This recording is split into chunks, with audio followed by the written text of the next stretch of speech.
not win a sale every single time, you're capturing their attention. You're capturing what I call mind share. And that tough times mind share turns into good times market share. So now is the time to position yourself. Increase that activity. And while you're doing that, remain hyper focused on good business. Hyper focused. During tough times, standards get lower for what is good business. We get a little desperate. Here's what I equate this, when I met my wife, Lauren, the only reason that we met is because she lowered her standards enough in order to give me a shot. I guess it worked out in my favor then. But, hey, that was good. Hey, that was good, Paul. Well done. I'm thankful every day for that.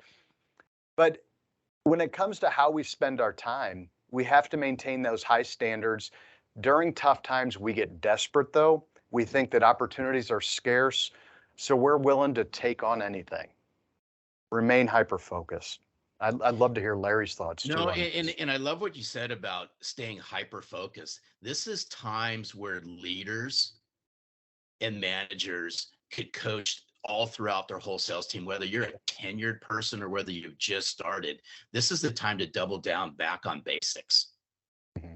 Because I think what happens is in tough times, everyone will start freaking out. But in tough times, if you can double down and do all the things that got you to where you're at, watch what starts to happen. Good coaches, good mentors are going to do this. We're all sports people on this call, so sorry, I'm going to just bring up a sports analogy.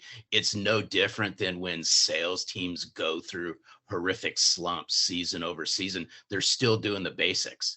They just have to coach their talent in different ways.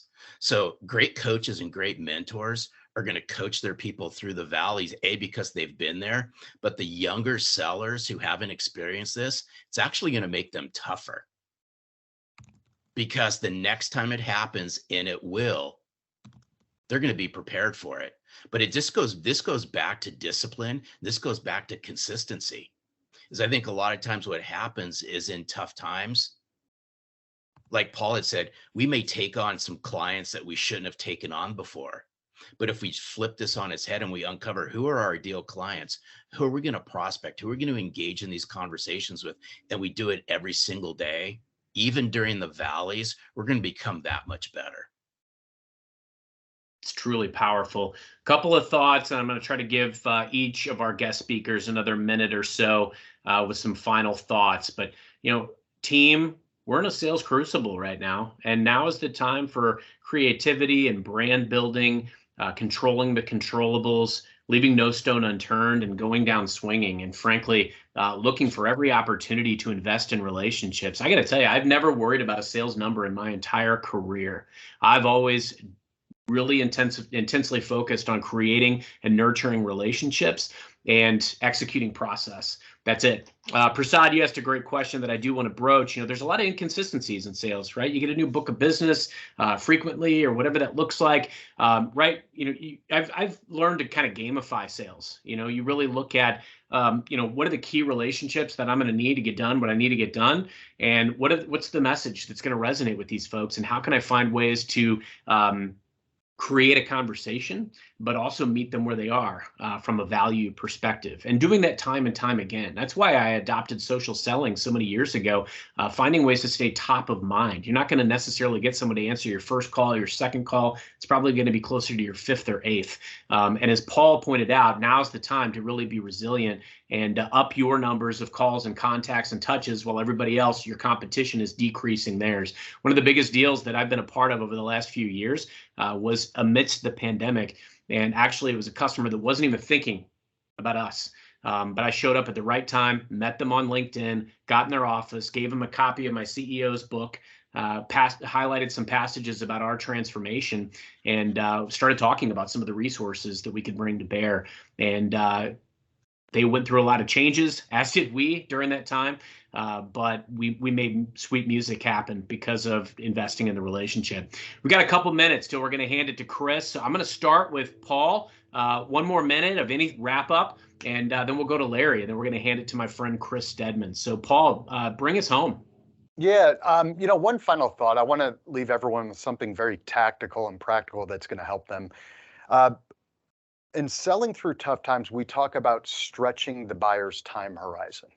We want to do this in two ways in tough times. First of all, you want to get your buyer thinking into the future, because in the future, buyers focus on the outcomes that they're going to receive, and they're not focusing in the present, which is where they're going to focus on what they must sacrifice. All right. So get them thinking into the future, but we also want to go back and revisit the past. Remember, in the present moment, there's a lot of uncertainty.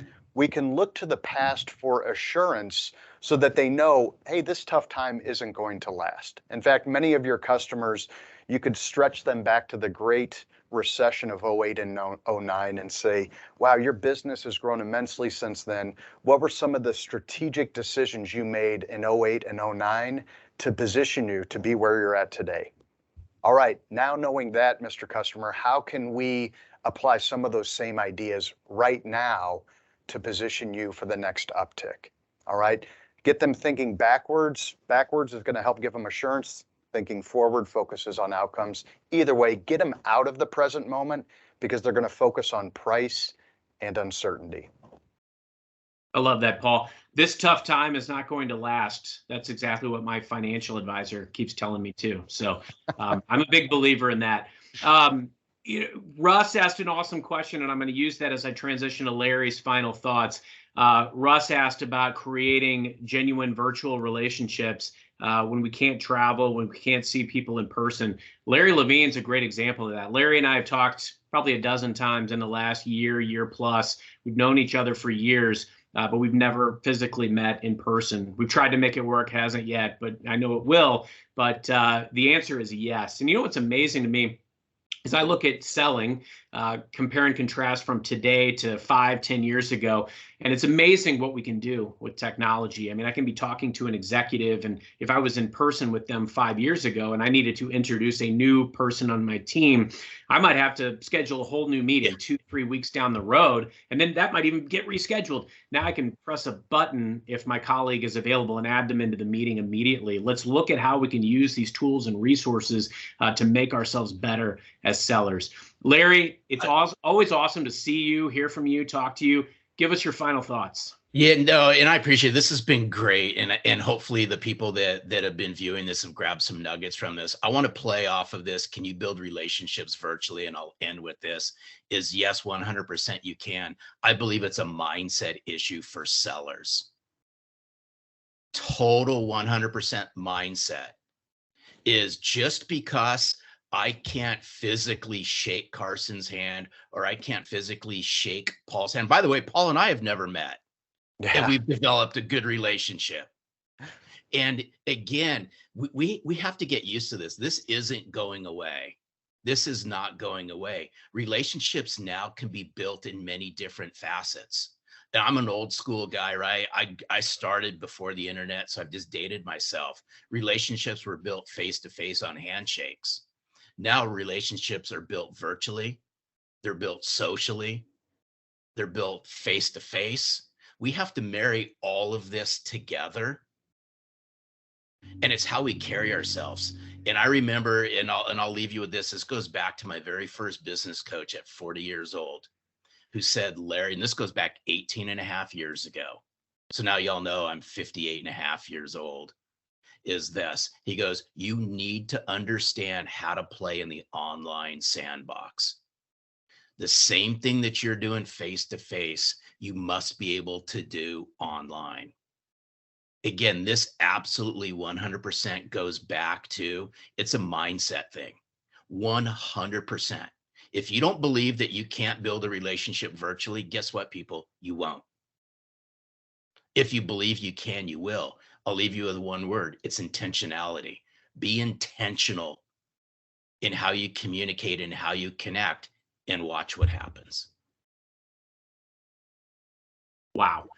Intentionality, and talk about mindset. I'm a small town kid from the Midwest US with zero technology background before coming to Microsoft, and I get to work amongst the best of the best. So, be sure to apply that to whatever it is you're selling today. Build community, build genuine relationships, and be resourceful, and you can be successful in challenging and uncertain times. Chris Stedman, I'm going to turn it to you.